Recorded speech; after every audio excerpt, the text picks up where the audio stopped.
Em dias de tanta correria, numa época onde a vida contemporânea se tornou tão agitada e cheia de opções, se não tivermos prioridade, nós podemos perder o rumo. Ter prioridade significa que entendemos o que é mais importante, aquilo que vem primeiro. E esse é o assunto da minha conversa hoje. Deus em primeiro lugar. Fique comigo e nos próximos minutos nós vamos falar a respeito disso.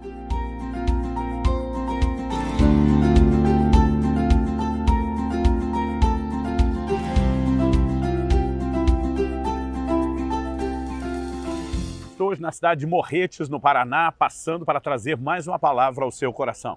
E o versículo que eu quero tomar como ponto de partida e que define o trilho da nossa reflexão é Mateus capítulo 6, versículo 33, onde nosso Senhor Jesus Cristo diz: mas busquem em primeiro lugar o reino de Deus e a sua justiça, e todas essas coisas lhe serão acrescentadas. Onde Jesus diz: mas busquem em primeiro lugar o reino de Deus, obviamente, ele não está dizendo que o reino vem primeiro e que Deus não está nessa lista. O reino só tem prioridade porque é de Deus. Ele está sugerindo que Deus precisa ocupar o primeiro lugar. E o interessante é que Jesus faz isso num contraste. Depois de dizer: não se preocupem com aquilo que vocês vão comer, não se preocupem com aquilo que vocês vão vestir. Ele estava falando das necessidades mais básicas, aquilo que normalmente dirige o homem. O seu trabalho, a sua dedicação começa focado na subsistência. Alguns depois acrescentam a busca de coisas extras, determinadas realizações, mas a subsistência é aquilo que normalmente, naturalmente falando, é prioritário. E Jesus disse: se vocês colocarem o reino primeiro, essas outras coisas, que normalmente são a prioridade, elas virão como acréscimo, elas virão a reboque. Obviamente, o Senhor aqui está falando a respeito de prioridades. E nós precisamos entender essa verdade de que Deus deve ocupar nas nossas vidas o primeiro lugar. Quando indagaram o Senhor Jesus a respeito de qual era o maior mandamento, o primeiro, o principal, Jesus estava diante da difícil missão, do desafio de torcer as escrituras da sua época, que era o Antigo Testamento, e tirar um mandamento acima de todos os demais. Ele não titubeou. Marcos, capítulo 12, dos versos 28 em diante, nos mostram Jesus respondendo àquela indagação com as seguintes palavras: amarás o Senhor teu Deus de todo o teu coração, com toda a tua alma, com todo o entendimento, com todas as tuas forças. Jesus não titubeou. Se há algo que possa ter destaque, diz respeito ao lugar de importância que Deus deve ocupar. Nós devemos amá-lo antes mesmo de amar a nós mesmos ou as outras pessoas. Não há dúvida de que o primeiro lugar pertence a Deus. Mas eu gostaria de destacar esse primeiro lugar pertencendo a Deus em três esferas muito específicas. Uma diz respeito ao nosso relacionamento pessoal. A outra diz respeito às disciplinas cristãs que devemos praticar. E, em terceiro lugar, nós podemos destacar o nosso serviço, o nosso trabalho para com Ele. Começando a respeito do relacionamento com Deus, o Senhor Jesus ensinou em Lucas, no capítulo 14, interessante que o verso 25 nos fala a respeito de multidões acompanhando o ministério de Jesus. Isso acontece com uma certa recorrência. Sempre que multidões são mencionadas, muitas vezes Jesus traz o ensino para tentar esclarecer a necessidade de um compromisso maior do que aquilo que as pessoas perceberam. Então, o Senhor Jesus diz no verso 26, se alguém vem a mim e não me ama mais do que ama seu pai, sua mãe, sua mulher, seus filhos, seus irmãos, suas irmãs e até a própria vida, não pode ser meu discípulo. E quem não tomar a sua cruz e não vier após mim, não pode ser meu discípulo. Em outras palavras, Jesus está dizendo: só há uma forma de você ser caracterizado meu discípulo, se você me colocar em primeiro lugar, se você me colocar à frente das pessoas de maior importância na sua vida. Pai, mãe, esposa, irmãos, família. O Senhor está dizendo, ou esses termos são estabelecidos, ou fica categorizado e definido que você não pode ser meu discípulo. Inclusive, na sequência, o Senhor Jesus apresenta duas alegorias. Ele diz, a partir do verso 28, pois qual de vocês, pretendendo construir uma torre, não se assenta primeiro para calcular a despesa e verificar se tem os meios para concluir, para não acontecer que, tendo lançado os alicerces e não podendo terminar a construção, todos os que a virem zombem dele, dizendo, esse homem começou a construir e não pôde acabar.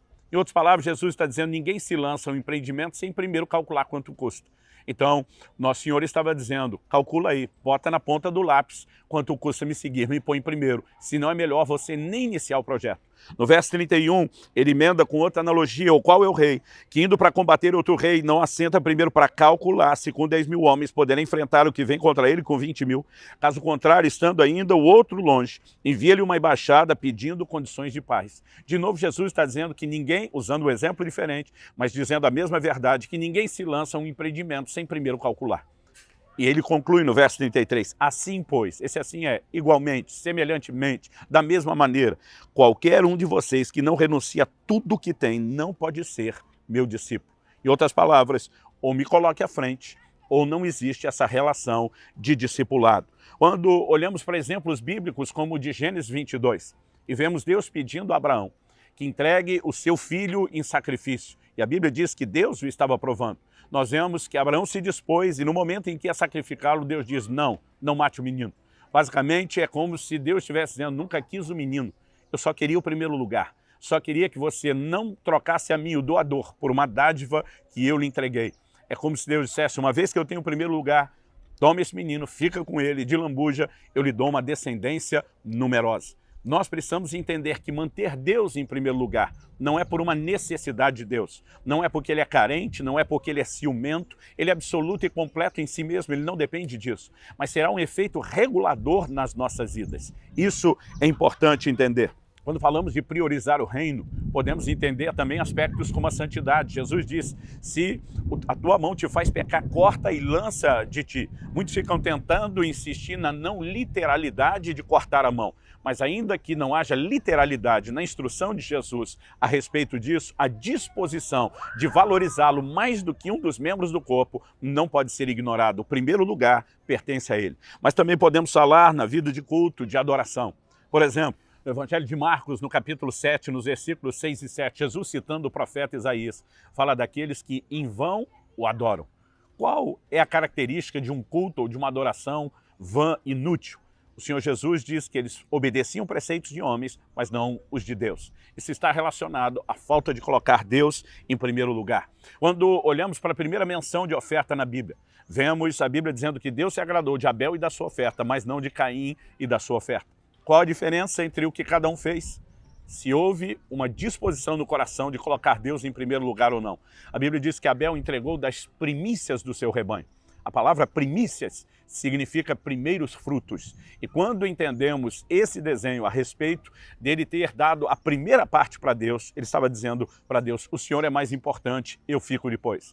Mas quando a Bíblia fala da oferta de Caim, diz que depois de uns tempos, a maioria das versões diz no fim de uns tempos. Nós não temos a definição da palavra tempo, se são dias, semanas, meses, mas uma coisa é certa.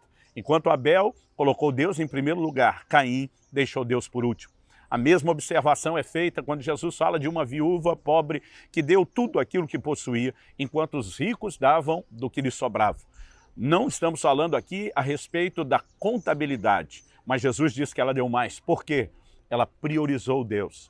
Ela simplesmente, apesar de não ter uma grande quantia, diz Deus primeiro. Eu posso ficar sem comer uma refeição, mas vou honrar a Deus. Quando Jesus diz que os ricos deram da sobra, significa que primeiro pensaram em si, fizeram tudo o que queria e quando no final das contas fizeram o balanço, sobrou alguma coisa, sobrou, então bota Deus. Significa que se não tivesse sobrado Deus, não teria entrado. Nós podemos falar da adoração, nós podemos falar a respeito das nossas ofertas e precisamos entender que em qualquer uma das disciplinas, elas têm um propósito. Criar e cultivar em nós a mentalidade de que o primeiro lugar pertence a Deus. Seja no relacionamento com o Senhor, seja na vida de culto, adoração e ofertas, mas também no nosso trabalho ou no nosso serviço para com Ele.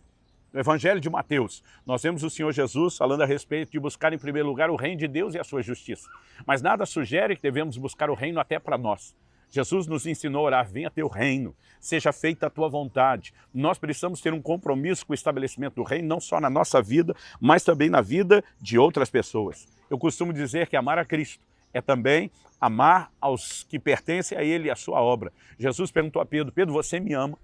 Ele disse sim, ele falou, então apacenta as minhas ovelhas. Nós direcionamos o amor e a prioridade que o Senhor tem na nossa vida quando entendemos o seu chamado para cuidar daquelas coisas que é interesse dele.